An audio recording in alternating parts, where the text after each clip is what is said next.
What's up, Champions fam? It's Zeke 4-0, back with a brand new WWE Champions video. Now, as we move along within the first week of November 2020's Thanks and Tanks MLC, we're off to a pretty rocky and sluggish start. And this is a pretty slow start when it comes to WWE Champions. Now, don't get me wrong.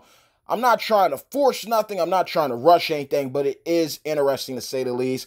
It's already been a little rocky and has some people within the community on edge with different situations that we've come across, such as, hey, how am I going to beat all these 5-star opponents in Hell Mode? How am I going to restock and reload my health pack quantity when you remove those side nodes that allow me to do just that? Not everyone's sitting on 1K plus health packs and faction tokens. The same old rigmarole, just a different flavor of the month, so to speak.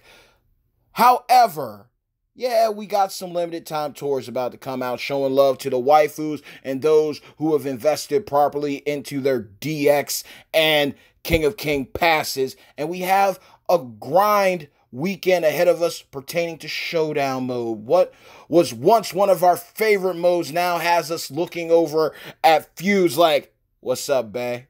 What's up, girl? What you got for me this weekend? Nonetheless, what is in store for us this MLC?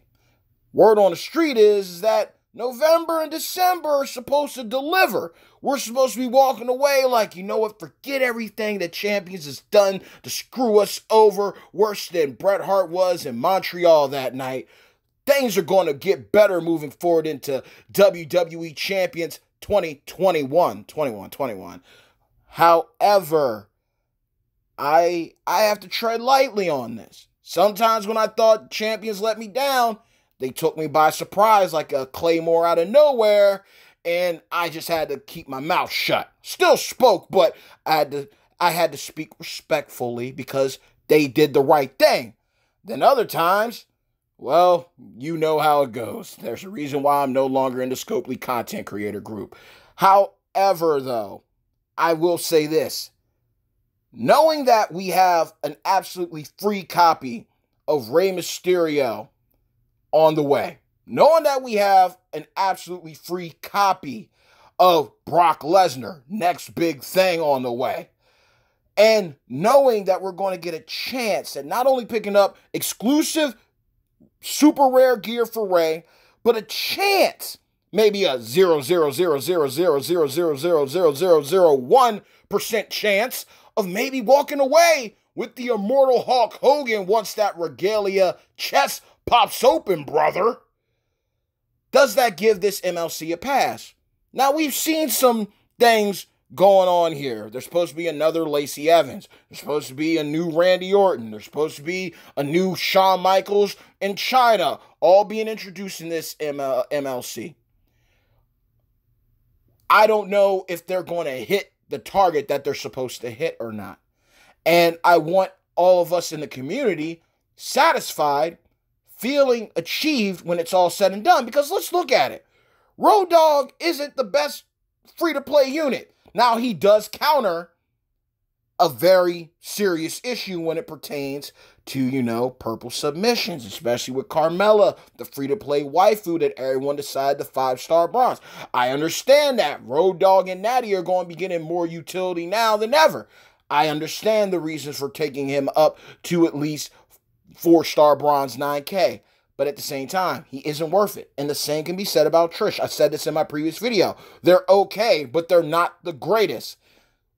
Now, if they release some top shelf mega superstars, again, the only ones that are capitalizing off of this are those who spend disposable income. Those who are willing to dive all in for those champions. And you might get a chance. It might be lenient with the Showdown tournament. We might be able to get that champion for free. They might guarantee them in the final milestone or something like they did back in the day. That is highly possible. But then again, it might not be a god tier unit. It might not be another Zombie Page. It might not be another Ken Shamrock. It might not be another Tommaso Ciampa or Keith Lee. We might not have that scenario going on here with whoever this brand new Showdown champion is going to be. Nonetheless, though, you try to be optimistic, and you already know how things are going to be spread out. You know that there's a showdown this week, so more than likely there's going to be a feud the following week. Then we might get another showdown and another feud. They might alternate. We don't know if we're getting another series of flash feuds. But we already got an idea of what type of content we're dealing with. We already got an idea of what type of characters are coming in here. They're all going to be playing a role somehow, some way with military ties or what have you, for better or worse. Nonetheless, even though we're only a few days into November's month-long contest, how do y'all feel, and what direction do you think Champions is going to take next? Because they've already murdered Showdown. We're looking at feuds like that's the hottest thing ever since sliced bread. You know what I mean? That's the newest thing ever, like sliced white bread out here. And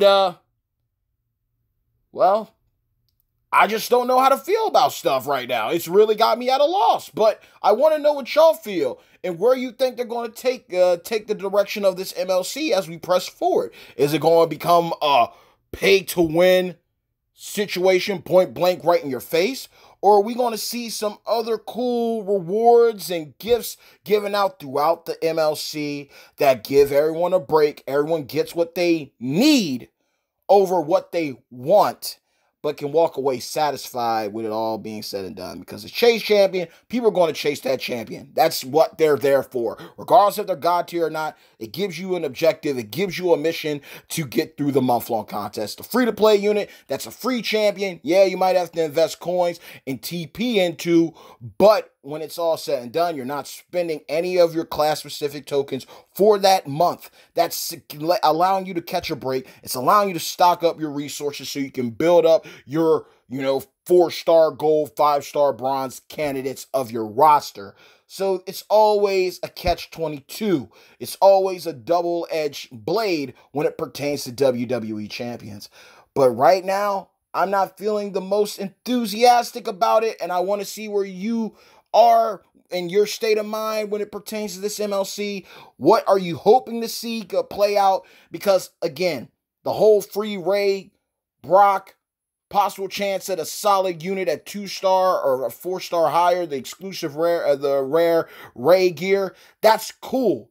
But that shouldn't also be the only be-all, end-all thing. That shouldn't be the highlight of this MLC's career. And we got the whole thing going down with the final lock boxes among us, y'all. We got the final lock box ahead, and we also got these new faction updates that might be put into the game soon. Stipulation Torch 2. But where do you want the direction of the game to go by the time we reach the conclusion and the climax of November 2020's Thanks and Tanks? Don't want to hold y'all any longer, but just some things to talk about and just some things to discuss. Let's chop it up in the comments below, because you already know bad times don't last, but champions do. And mad love always, each and every single one of you, my beloved #champions fam. Thank you for all the love and support. Thank you for all the likes. Thank you for all the comments. Thank you for all the subscriptions. Continue to support your boy. We are headed to the top. No matter what trials and tribulations are put before us, through God, all things are possible. And I'm going to keep on doing what I do. And I want y'all to do what y'all do best, and that is being champions of your lives. So let's talk about it. Let's chop it up in the comments below. How do you feel about this MLC so far? What direction you think this MLC is going to go? Who are you looking forward to from the supposed superstars that are going to be making mega superstar debuts within this loot? And what are your feelings right now about Road Dogg and Trish? And what are you hoping to see by the conclusion of the year, the end of 2020? What would you like to see WWE champions do? There's a lot of wrongs that could be made right. It's not over yet, but we still got to sit back and stay tuned. So until next time, peace.